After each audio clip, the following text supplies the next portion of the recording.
if you, I'm going to continue. There we go. Recording in progress. So good evening, everyone. I'm Jeff. I have not taken a look at the list of participants to see who's here, but I'm going to guess it's many of the folks from Hintonburg. Hi, Cheryl, you're here. Jay, how are you doing? Nancy, Paulette, good to see you. This evening, we're taking a look at the property on Bayswater, the properties on Bayswater, wrapping around the corner from the Somerset. So, proceeding south from the Suites of Somerset building. I suspect that many of you have already had a chance to take a look at the basics of the plan on the blog that advertised this open house. This evening, we're joined with Jeff Nadeau, who I guess will be the you're going to be the lead on this file. I will, yeah. Perfect. So Jeff is with the city, and then Murray Chown is working on behalf of the developer, along with Taylor West. I absolutely recognize the discomfort that this proposal is going to likely create in the community. Certainly, a lot of us have the Roosevelt LPAT decision in mind with respect to taking the mid-rise form around into the low-rise neighborhood. But I want to give Murray and Taylor a chance to present the proposal, show you what they're thinking about, and then we'll do a Q&A. Fiona, can you describe how the Q&A will work? Yeah, so we're a small group of attendees tonight. There's only 12 of us. So we'll go through the presentation. I'll keep everyone where you are for the presentation. And then after the presentation, I'm gonna promote everyone to panelists. So you'll have the option of turning your video on and turning your mic on, and I'll take questions in the raised hand way. If you don't want to turn on your video and if you don't want to turn on your mic, you can still submit questions into the Q&A. If you're on a desktop, the Q&A should come up if you hover your mouse towards the bottom of the Zoom screen, and you'll be able to type a question into there and I'll see it. So I'll monitor the Q&A and the raised hands, and we'll just go as long as there are questions. So yeah, and this is also being recorded and will be on YouTube by the end of the week. So if any of your neighbors weren't able to make it tonight, you can pass along that link. And also just in case, for your awareness, if that helps make your decision on whether or not you want to be on camera later. So I think that's all I have to say.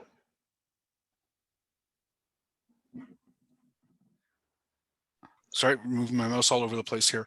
With that, I'll turn it over to Murray and Taylor to show us the proposal. So thank you, Jeff, and thank you, Fiona. I'm hoping that people can hear me. Jeff and Fiona were just saying before we started the meeting that they're having some issues with my audio. If it persists, I will at least turn off my video and see if that helps. So just keep me posted. Murray, it is persisting. Okay, I'm going to shut down my video and hopefully that helps, because we had power outages here all afternoon because of the storm that blew through, and it's possible that I may not be connected to the right internet server, but I don't have time to figure that out just now. So hopefully this helps. Many people on this call will already know who I am. My name is Murray Chown. I'm the Director of Planning and Land Development with Novatech, a multidisciplinary consulting firm, and we do extensive work for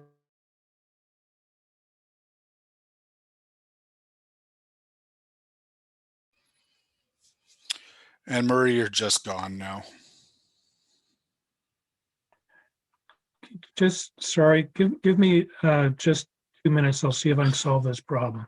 No worries. In the meantime, I will just remind residents that on Thursday evening, you're invited to a sing-along of Sloop John B in Parkdale Park. Please bring your singing voice, regardless of ability, and we're all going to sing Sloop John B. We'll rehearse it twice, and then just sing it through once, lustily and heartily. Please feel free to bring any musical instruments that you want, percussion, ukulele, tuba, xylophone, guitar, and we'll have 25 minutes of fun just singing Sloop John B and see one another again. Jeff, for those of us who don't know, who is Sloop John? B. My goodness. So Sloop John B is a traditional Bahamian sea shanty, and it was made. Because apparently things are not going. There we go. And it was, I think, probably made most famous in North America first by the Kingston Trio, and then made globally popular when a version by the Beach Boys. And it was the lead track off of the Pet Sounds album. Very exciting. Thank you. It is a wonderful sing along. And I hope we have a few people out. I really just wanted to sing Sloop John B with people. So I've extended that invitation.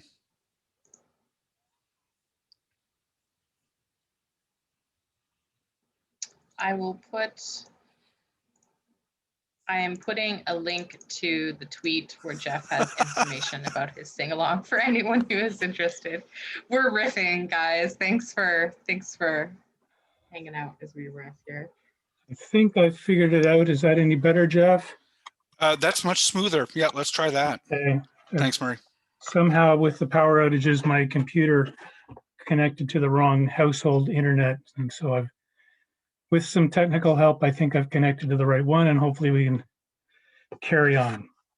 But do tell me if there's an issue. So my apologies, everybody, for the technical glitch. So just quickly, just want to let you know that our clients that are working, that are proposing this development, are Centennial Developments Corporation. It's a small family-owned business, and the principals all live in your neighborhood. So we're talking about your neighbors who are proposing this development. Taylor, if I go to the next slide. So everybody on this call will certainly be familiar with the location of the site, but I think it's important to understand, the genesis of this proposal. The official plan designation for these lots or these properties is general urban area. Generally speaking, that would limit development to 4 stories. But there are policies in the official plan today that clearly indicate that where you're in an area that is characterized by taller buildings, that the city will consider applications for greater height. And so, this property is immediately south of the existing 17-story apartment building at the corner of Bayswater and Somerset, and across the street and north of the existing 7-story apartment building across the street on Bayswater. And the building, as we describe it to everybody, it actually steps down. The building is proposed to be 6 stories at the north end and 4 stories at the south end. So that when you look at this plan, you can see that the south end of the development, where the 4-story development is actually across from the 7-story building on the east side. So we believe that what's being proposed is a reasonable transition from the building to the north to the neighborhood to the south, and actually has less impact on the neighborhood than the existing 7-story building across the street. The next slide, please, Taylor. So a second policy in the official plan that encourages greater densities in the general urban areas when a site is located in close proximity to rapid transit, and in particular to LRT stations. So once again, most of you will be familiar with the neighborhood and will recognize that this site is within 600 meters of not 1, but 2 LRT stations, the existing Bayview station and the planned station at Gladstone. So in fact, there are 2 policies in the official plan, which we are relying on, which actually support increased height beyond 4 stories in a location such as this. Next slide, please, Taylor. So those of you who have visited DevApps or have followed the links on Jeff's blog and website may already have seen these, but these are the site plan and the landscape plan that have been submitted with the application.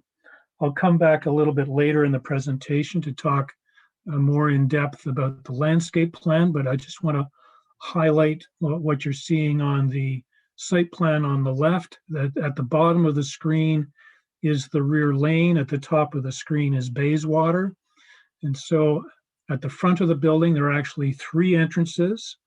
There's the principal entrance in the middle of the building, and there are entrances to the corner units for a total of corner ground floor units for a total of 3 entrances to the building.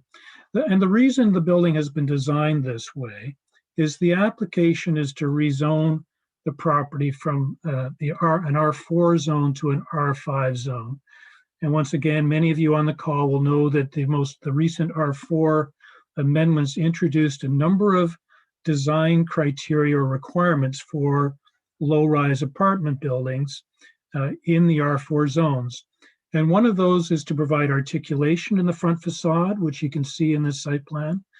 And another is to provide multiple entrances along that front facade to provide a relationship between the building and the street.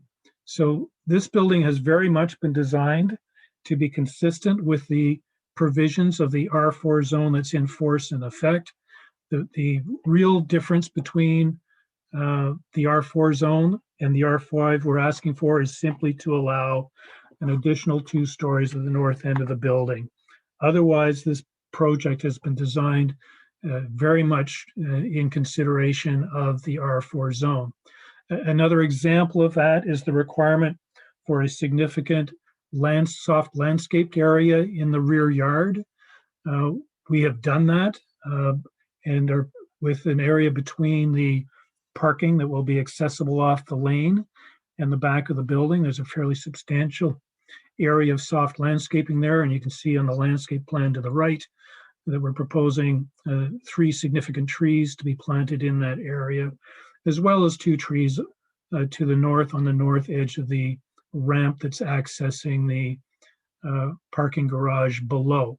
So there's 7 parking spaces at grade, as well as parking spaces in the basement to fully meet the parking requirement for this building. So we are not seeking any relief with respect to required parking.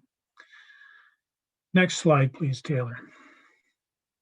So a couple of things to note in terms of some details of the project.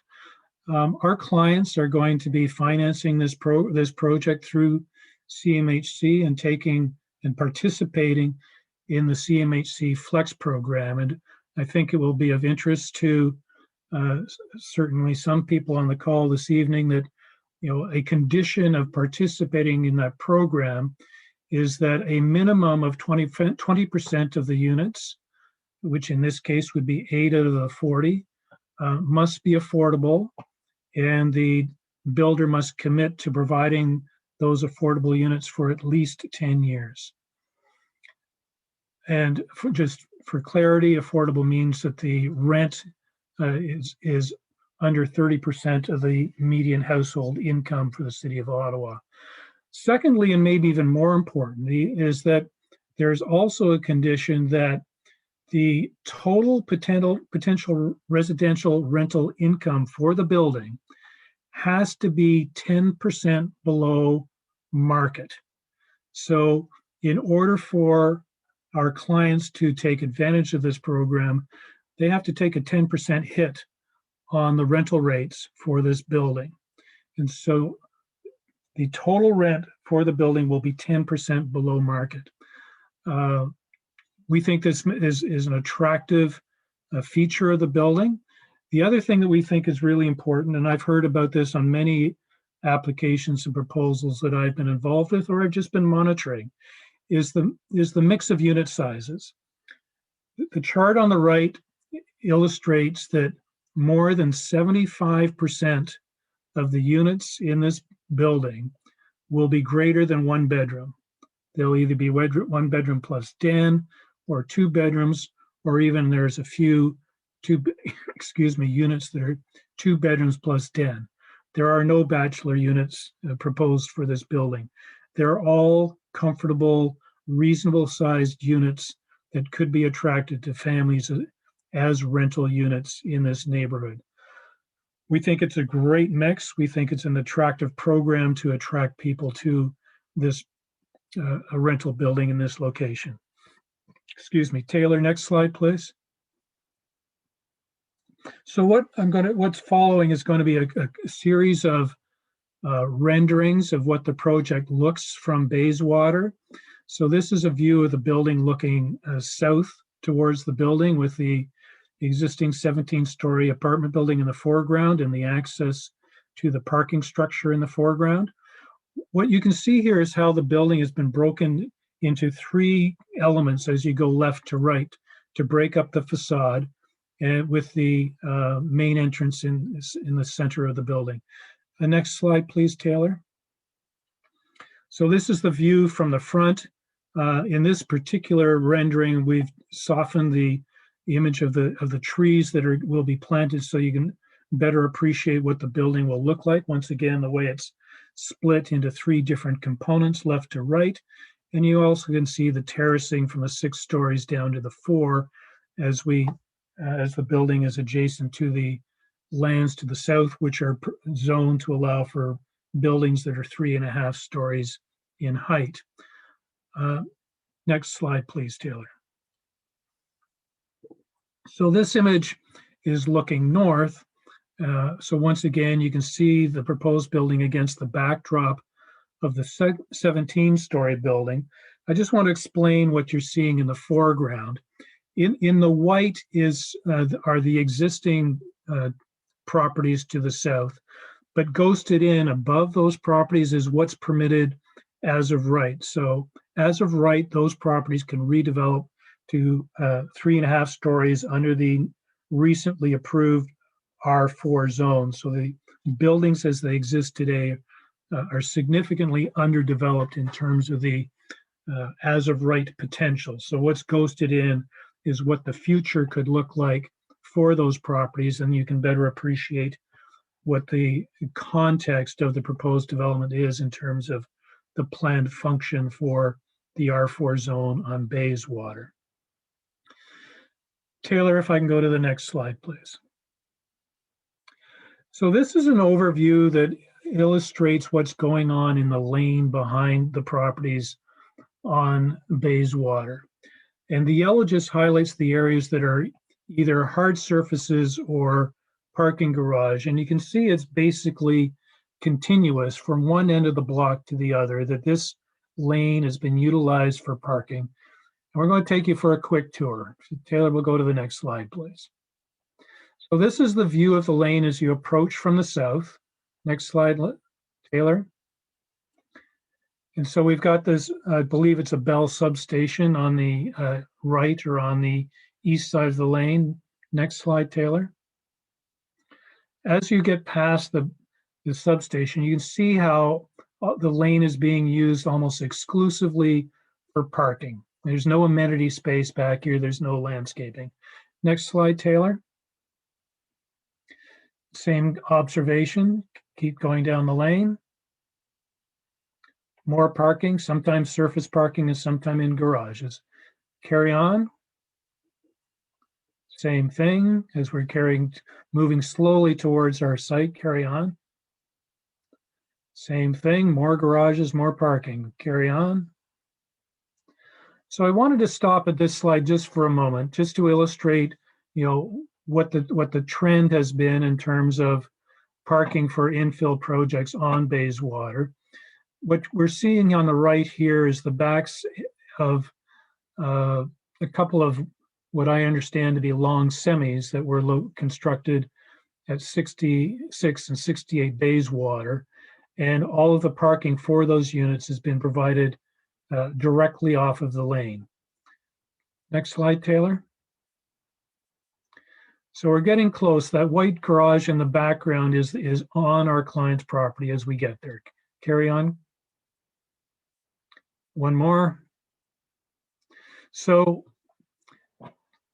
what you see on the right is the existing condition for the most southerly portion of the subject site. There's a garage and a couple of parking spaces, and what's across the lane is the blank wall of a stacked townhouse or townhouse development.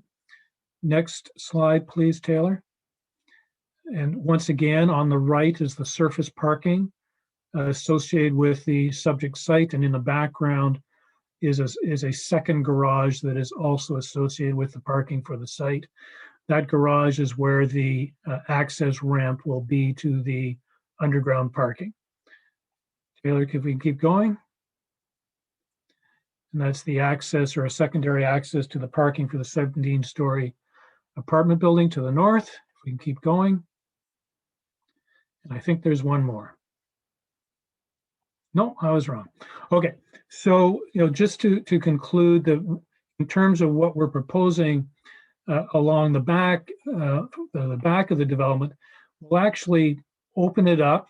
We're proposing 7 surface parking spaces, which will be covered by a carport, and then opening up to the landscaped area in the rear yard of the apartment building with 3 locusts to be planted in that landscaped area. And then in the background, you can see additional 2 maple trees that will be planted along the entrance to the underground garage. Next slide, please, Taylor. So just again to illustrate graphically the context for the proposed building and how we think it fits quite comfortably between the 17-story building to the north and the properties to the south, and with the potential to redevelop to 3.5 stories. And that the transition to, to 3.5 stories to 4 at the south end of the building is quite comfortable, and then stepping up to 6 before we step up to the 17. We had toyed with the idea of a 9-story component to this building, but we decided not to pursue that and to come in, apply for something that we felt was more appropriate and hopefully would be acceptable to staff and the community. Next slide, please, Taylor. These images are of the rooftop terrace. One of the features of this building will be a rooftop terrace for the tenants of the building, where we expect to provide community gardens, where they can grow vegetables and tomatoes and up here, and also take advantage of the views to the east and the west to the south. Certainly the views from the rooftop will be far better than the views from the landscaped area in the backyard, where you're looking at the blank wall of the building across the lane. So we're actually quite excited about what this space could be and how it can be utilized. As per the requirements of the zoning bylaw, the railings in the terrace is stepped back from all of the perimeter walls by a minimum of 1.5 meters. And then, of course, to the south, it's stepped back even further because of the step back in the building from the 4th story to the 6th floor. Next slide, please, Taylor.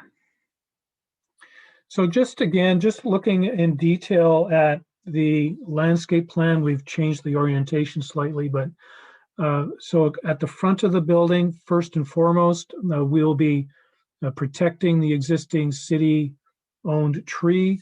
And actually, we went through many iterations in terms of the design of the underground garage, but the underground garage has been set back from the front property line to protect the critical root zone for that tree. So we're making every effort to ensure that that tree survives through construction. There are 2 other maples proposed at the front of the building.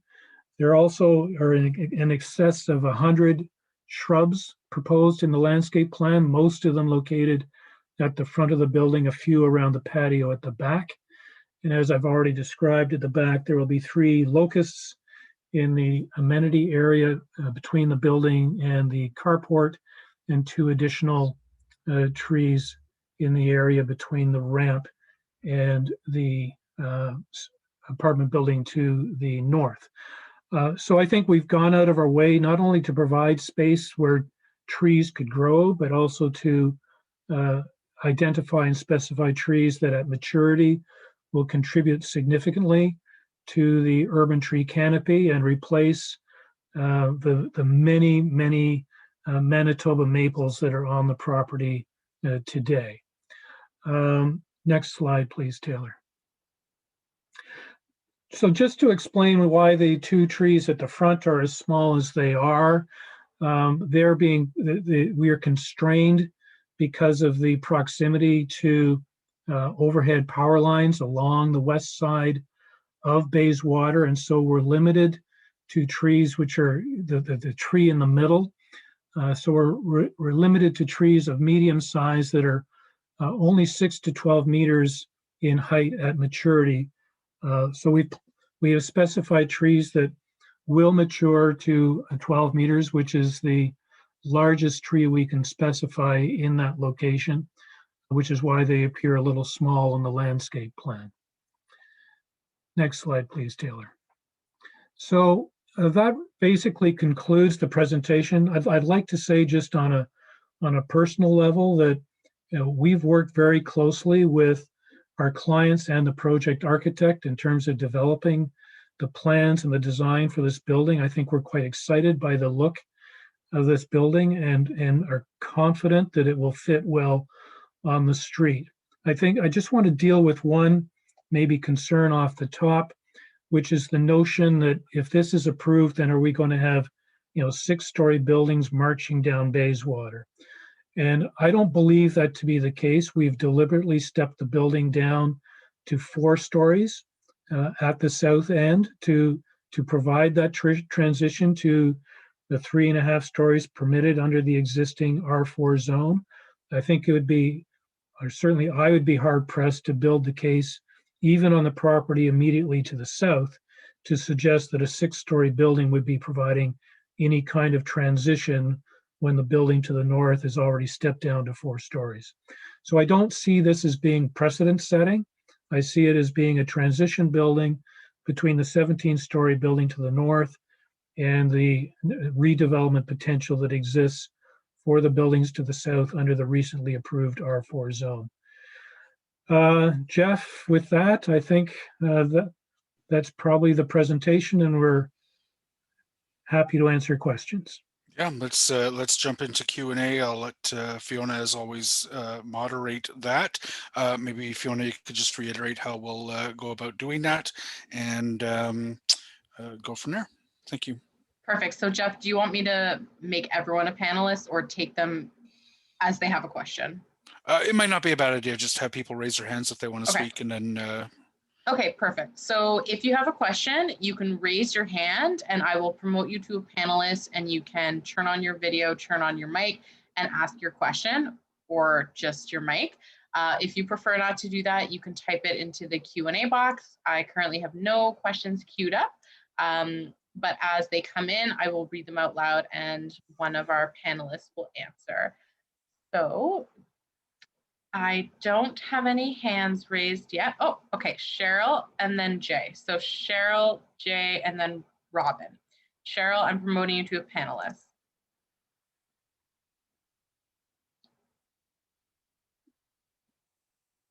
Just bear with me while this is happening.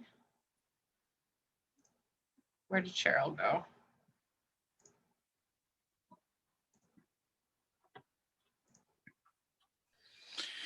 And if that system is proving too unwieldy, just promote everyone, and okay.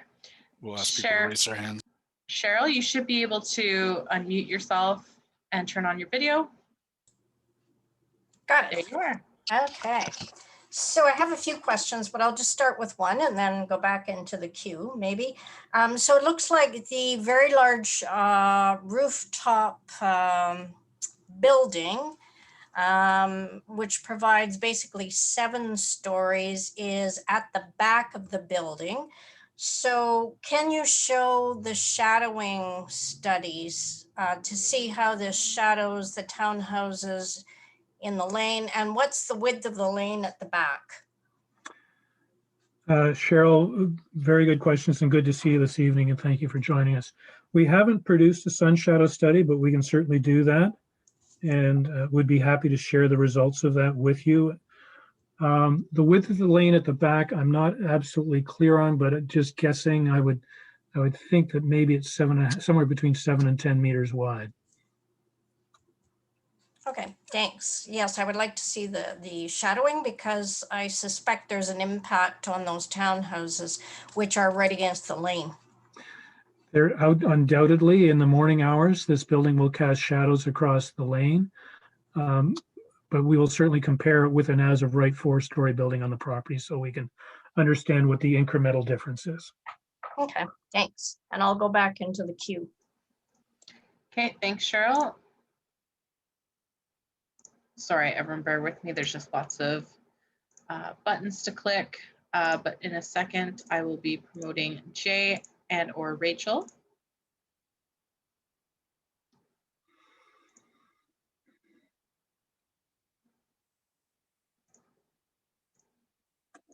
And Jay and or Rachel, you should be able to turn on your video and your mic. Just Jay. Just Jay, okay. Just Jay. That's the way this is set. Let me turn on the video. Well, there you are. Okay.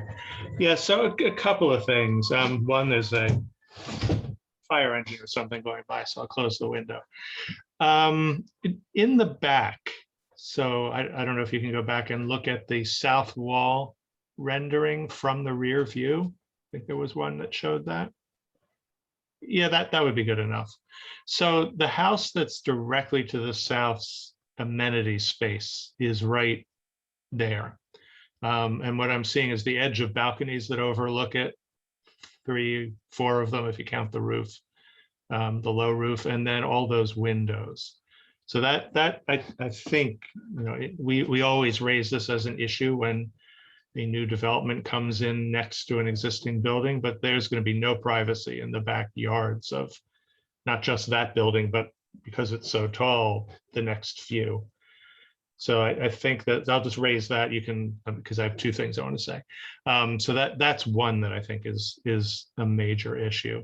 The other is the step down. I mean, even with the 3.5-story ghosted in, it's still not really matching what's there, what's allowed.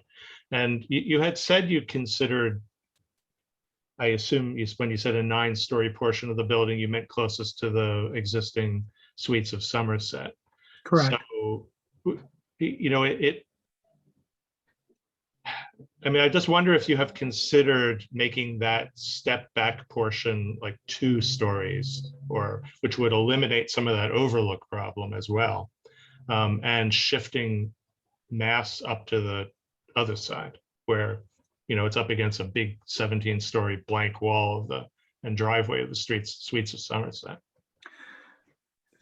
So, you know, we certainly spent some time considering various ways to distribute the massing, Jay, and the floor plate gets awfully small as you shrink and go north, and so it's difficult to lay it out around the common core with your stairs and your elevator. So it is certainly something we did look at. Of course, we can always go back and take one more look, but we did spend a great deal of time looking at the massing and making sure the floor plates functioned in a reasonable way. You know, certainly overlook is always an issue every time we come in with another infill project. You know, I think we might be able to look at maybe a treatment of the balconies to provide a little bit of screening. Those windows that you're seeing in the end wall, I'm pretty sure when we check floor plans are bedroom windows. They're not living room windows. So there's not a lot of activity going on behind those windows during the day or when people are enjoying their backyard. But so you know, there may be some small things that we can do to deal with overlook, but, you know, unfortunately, I think overlook is a reality of living in the inner city.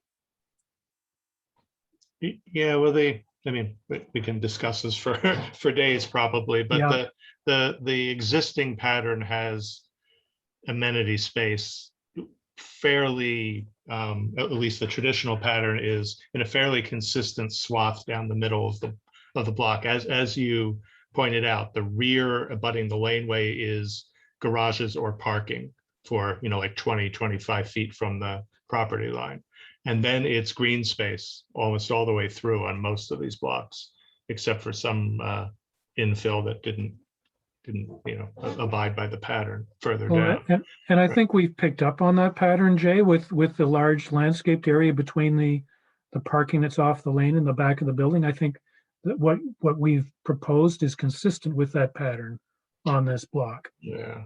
I mean, I'm just worried about the large number. I know you can fix the edges of the balconies. We've asked for, privacy screening in previous, in other people's proposals, and that has fixed that issue. But those large windows there, I think are going to be an issue.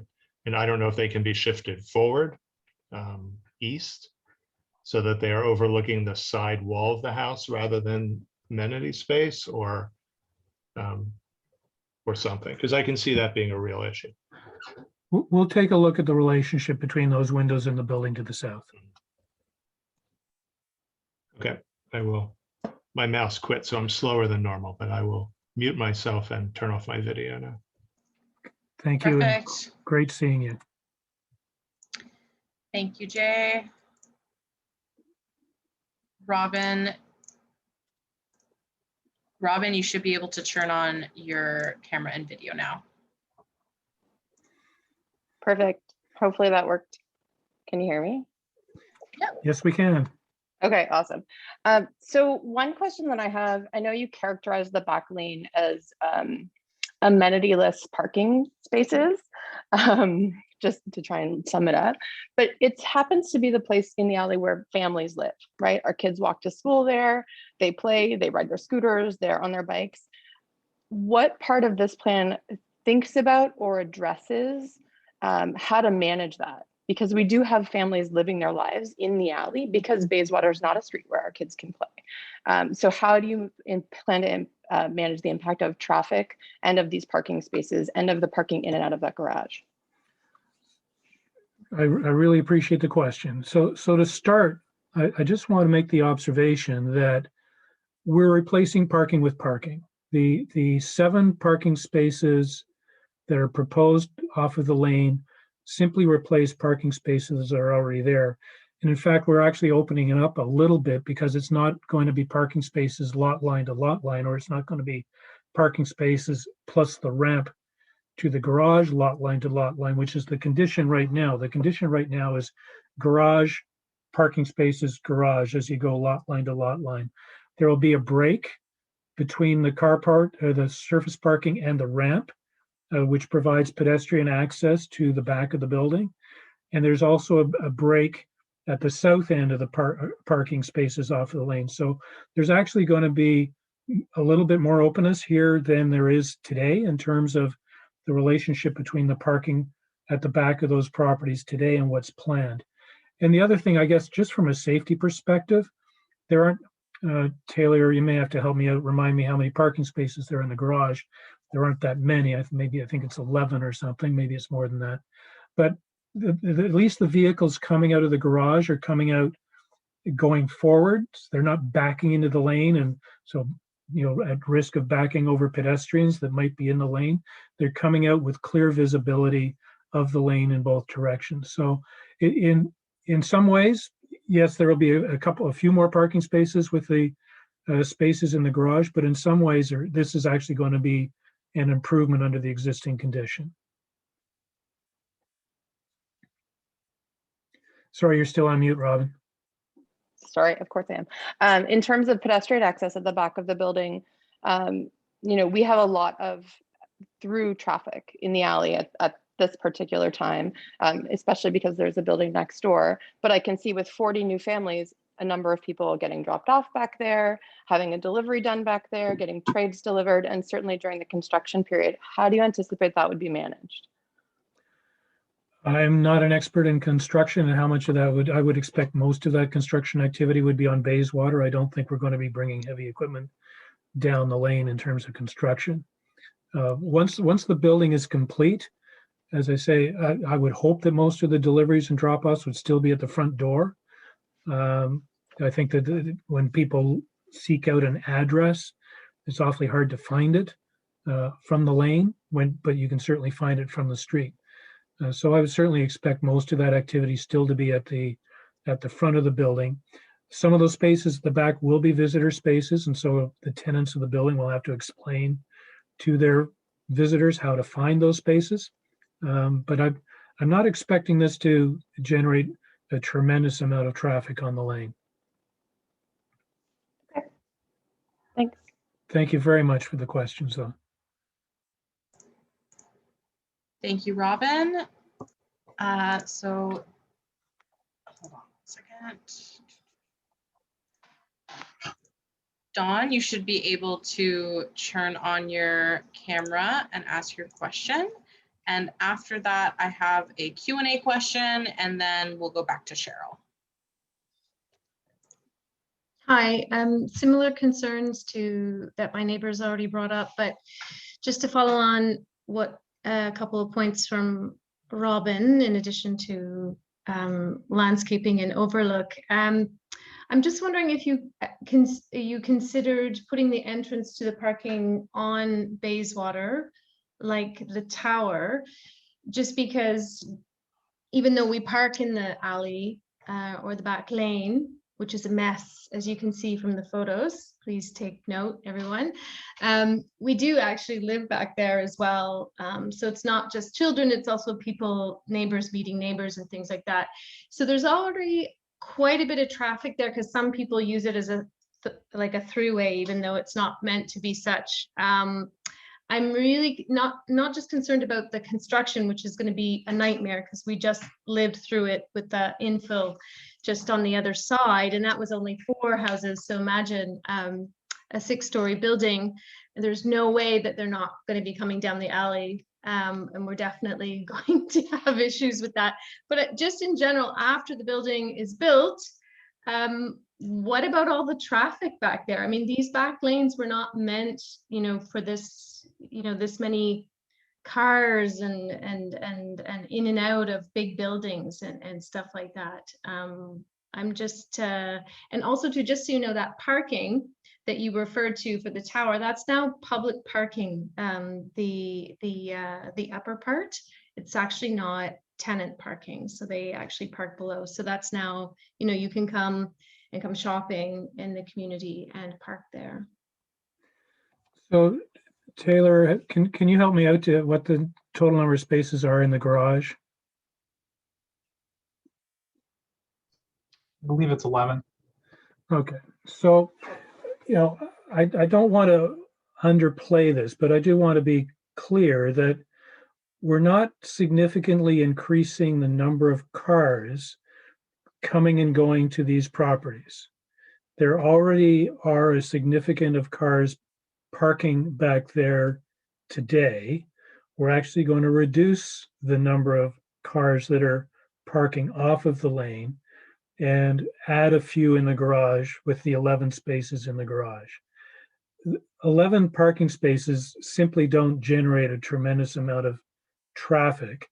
And I guess the other note, I don't know, we can't predict people's habits, but I would think that people would probably, if they can, access from Somerset, just like the people are for the public parking you just mentioned at the existing building, that hopefully they're not driving the full length of the lane to access that parking. I would expect they would take the shortest route to get to that space. So, I appreciate the concern, but I'm not sure you're going to see it once this is all done. I don't think you're going to see a great deal of increase or any significant increase in traffic on the lane. Just not to bang on about the point, but we're going from 3 houses to 7 parking spots at the back and 11 underneath. So that is quite a significant increase. So there's, I think, probably at least 2 cars at each of those, which would only be 6. So it's more than double. Did you consider putting the entrance on Bayswater? Sorry, I really forgot that was your first question. Certainly, obviously we looked at all sorts of variables in developing the design for this building. I think that from an urban design perspective, the expectation of the city would be to put the access in a secondary location. That's usually the preference of staff and from that you don't put the garage in your main facade of the building. So, yes, of course, we could have provided the access off of Bayswater, but quite frankly, it wouldn't have functioned very well because the building's closer to the street on that side. So you actually couldn't get down into it. But secondly, just from an aesthetic perspective, we believe that the access on the back is more discreet approach to the design of the building.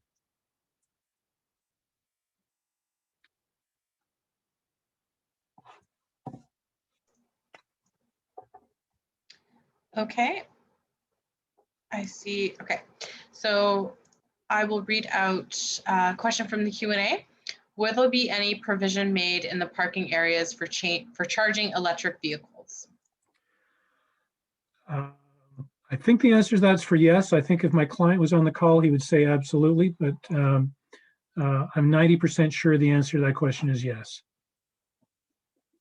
Okay.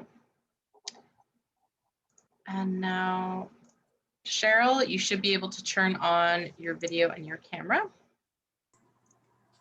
Yeah, I don't think the video will turn on, but I can still talk, hopefully. So, Okay.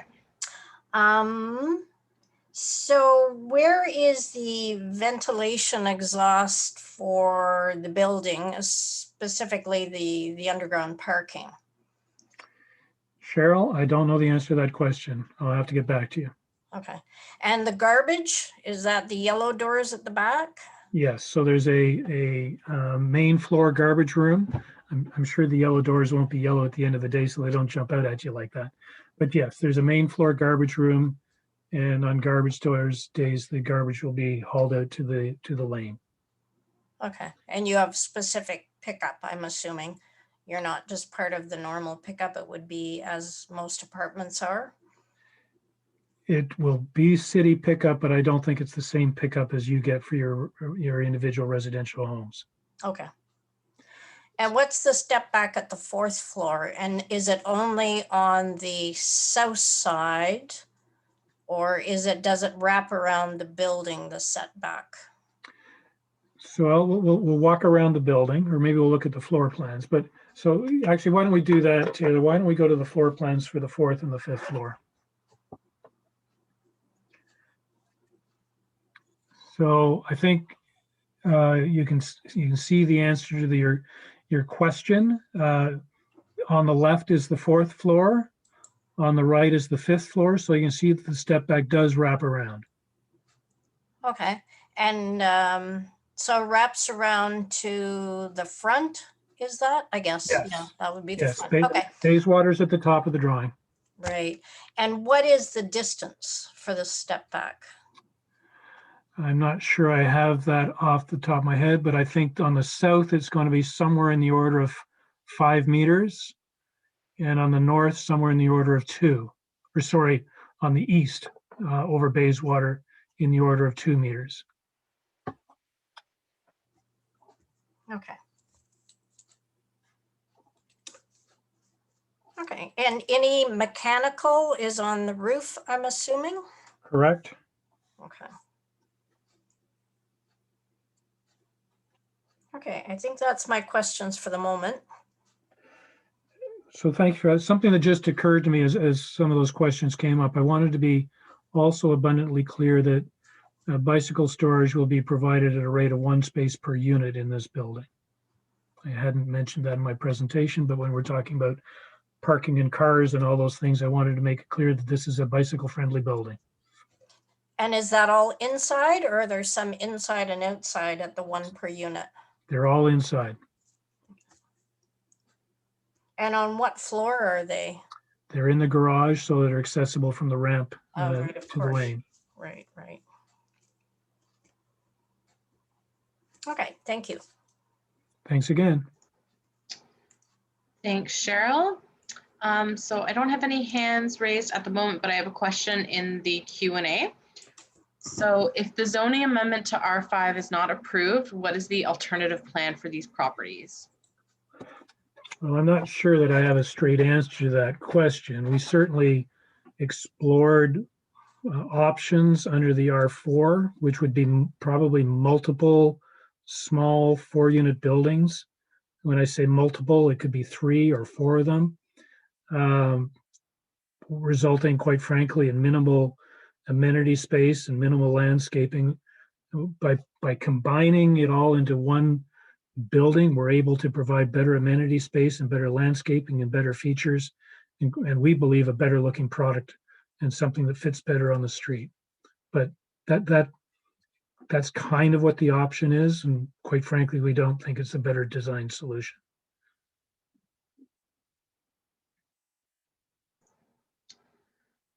Okay, thank you. Another question in the Q&A. How many accessible units? Oh, I apologize. I don't know the answer to that question. There's certainly a building code requirement in terms of accessible units in a building with 40 units, and we'll be meeting the code requirement, but I don't know what that number is. Jeff Nadeau, is that something you happen to know? Sorry to put you on the spot, just curious. No, that's okay. I was actually looking at the plans as you spoke. No, I'm not sure of what that'll be, but having looked at the plans, I think it might actually be a little early in the process to tell, because it appears to me that the floor plans indicated are kind of generic. Yeah. Okay. Okay, I have a few more questions in the Q&A now. How tall will the new trees be on the lane when planted? Well, that's certainly something we can discuss with staff. I understand where the question's coming from, but we'll negotiate that with staff and our clients in terms of making sure that they're reasonable sized trees at the time they're planted. Okay. What are the proposed rents for the building? I don't know the answer to that question. All I know, going back to the discussion about the funding, is that they will be driven by market rates and the CMHC requirements for that funding, so that they will be below market. At least 8 of them will be below market, and in order to meet that 10% requirement, most of them will be below market. Okay. I have no more open questions in the Q&A. I have no hands raised, so I'll give it a second in case some more questions come in. Jeff, do you have any questions while we're waiting a second? No, I think the presentation has been fairly comprehensive. Has this been applied for? It has. Yes. So the application has been made. I did receive a question on Twitter yesterday as to when we can expect the documents to go on the DevApp site. Jeff, I think you're expecting that fairly imminently.